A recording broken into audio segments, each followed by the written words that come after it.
Hello दोस्तों, स्वागत है अपने चैनल मासूम राह में। आज फिर से बहुत ही मनोरोचक कहानी पुराने ज़माना का आ गया है। ये कहानी बहुत ही पुरानी है और ये कहानी का इंतज़ार बहुत दिनों से था और ये कहानी आज आ ही गया। तो चलिए हम बिना टाइम वेस्ट किए हुए अपना कहानी को स्टार्ट करते हैं।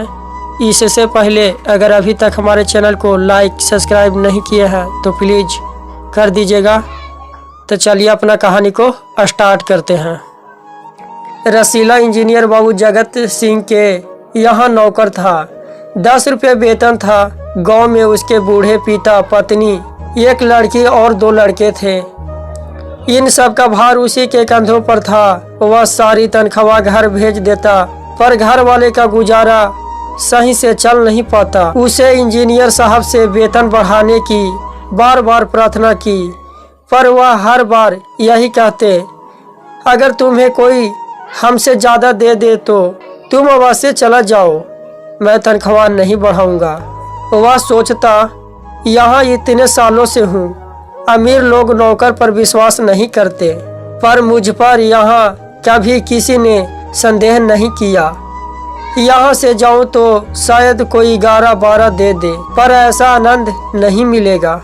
जिला मजिस्ट्रेट शेखर सलूमुद्दीन इंजीनियर बाबू के पड़ोस में रहते थे। उनके चौकीदार मियाँ रमजान और रसीला में बहुत मित्राई थी। दोनों घंटों साथ बैठते बातें करते। शेख साहब फलों का शौकीन थे। रमजान रसीला को फल देता। इंजीनियर साहब को मिठाई का शौक था। रसीला रामजान को मिठाई देता। एक दिन रामजान ने रसीला को उदास देखकर कारण पूछता है। पहले तो रसीला छिपाता रहा, फिर रामजान ने कहा, कोई बात नहीं है तो खाओ सौगंध। रसीला ने रामजान का हाथ देखा तो आंख भर आई।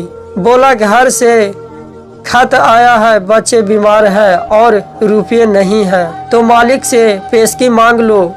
इसमें उदास होने का क्या बात है? कहते हैं 100 भी नहीं दूंगा। रामजान ने ठंडी सांस भरी। उसने रसीला को ठहरने का संकेत किया और आप कटोरी में चल गया। थोड़ी देर बाद उसने कुछ रुपये रसीला की हथेली पर रख दिया। रसीला के मुंह से एक शब्द भी न निकला। सोचने लगा, बाबू साहब की मैंने इतनी सेवा की, पर दुख में उन्होंने साथ नहीं दिया।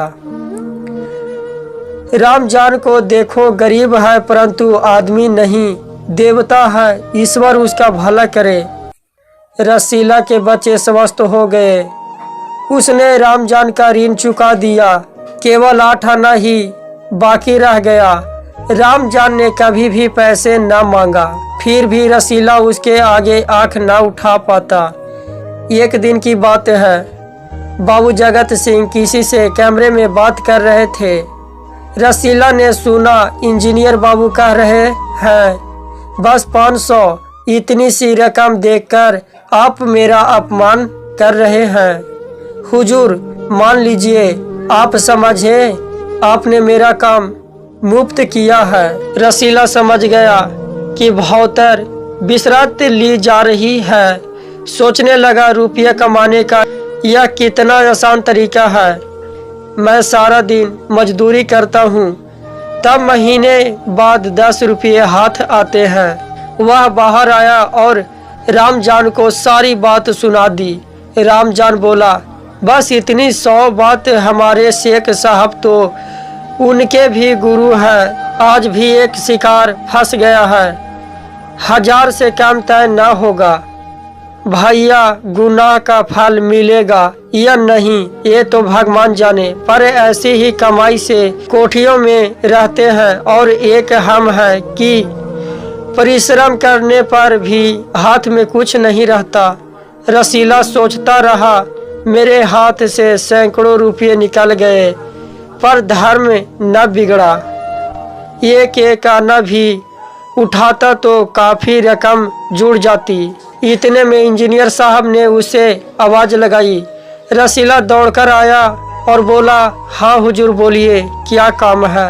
इंजीनियर बाबू बोले 5 रुपये पैसा देकर मिठाइयाँ लाने की। रसीला ने 4.5 रुपये की मिठाई खरीदी और रामजान को 8 अन्नी लौटाकर समझ गया कि कर्ज उतर गया। बाबू जगत सिंह ने मिठाई देखी तो चौंक उठे। यह मिठाई 5 रुपये की है हुजूर, 5 रुपये का ही है। रसीला का रंग उड़ गया। बाबू जगत सिंह समझ गए। उन्होंने रसीला से फिर पूछा। रसीला ने फिर वही दोहराया। उन्होंने रसीला के मुंह पर एक तमाचा मारा और कहा, चल मेरे साथ जहां से लाया है। कि इंजीनियर बाबू चिल्लाए, अभी सच और झूठ का पता चल जाएगा। अब सारी बात हलवाई के सामने ही कहना। अब कोई रास्ता न बचा था। काश बोला, माई बाप गलती हो गई, इस बार माफ कर दे। इंजीनियर साहब की आंखों से आग बरसने लगा। उन्होंने निर्दयता से रसीला को खूब पीटा, फिर घसीटते हुए पुलिस थाने ले गए। सिपाही के हाथ में 5 का नोट रखते हुए बोले, मना लेना, लातों के भूत बातों से नहीं मानते, और उसे पीटने की आदेश देकर वहां से इंजीनियर साहब चल दिए। दूसरे दिन मुकदमा शेख सलीमुद्दीन की कचहरी में पेश हुआ। रसीला ने तुरंत अपना अपराध स्वीकार कर लिया। उसने कोई कहानी नहीं बनाना चाहता था। यह कह सकता है कि साजिश है, मैं नौकरी नहीं करना चाहता, इसलिए हलवाई से मिलकर मुझे फंसा रहे हैं। पर एक और अपराध करने का साहस वह न छोड़ पाया। उसकी आंखों खुल गई थी। हाथ जोड़कर बोला, हुजूर मेरा पहला अपराध है, इस बार माफ कर दीजिए, फिर गलती नहीं होगी। शेख साहब नई पीढ़ी आदमी थे। उन्होंने रसीला को 6 महीने को सजा सुना दी और रुमाल के मुंह पोंछ यह वही रुमाल था जिसमें एक दिन पहले किसी ने 1000 रुपये बांध कर दिए थे। फैसला सुनकर रामजान की आंखों में खून उतर आया। सोचने लगा, यह दुनिया न्यूनतम नगरी नहीं, अंधेरी नगरी है। चोरी पकड़ी गई तो अपराध हो गया। असली अपराधी बड़ी बड़ी कोठियों में बैठकर दोनों हाथों से धन बटोर रहे हैं। उन्हें कोई नहीं पकड़ता। रामजान घर पहुंचा। एक दासी ने पूछा, रसीला का क्या हुआ? 6 महीने की कैद, अच्छा हुआ, वह इसी लायक था। रामजान ने गुस्से से कहा, यह इंसाफ नहीं, अंधेरी है। सिर्फ एक अठन्नी की ही तो बात थी। रात के समय जब 1500 के चोर नरम गद्दों पर मीठी नींद ले रहे होते हैं, अठन्नी का चोर जेल की तंग अंधेरी कोठरी में पछता रहा था। तो चलिए दोस्तों, आज का कहानी यहीं पे समाप्त होता है और हमारे चैनल को लाइक सब्सक्राइब जरूर कर लीजिएगा, क्योंकि अगला कहानी इस कहानी से भी बहुत मनोरोचक कहानी आने वाला है। धन्यवाद।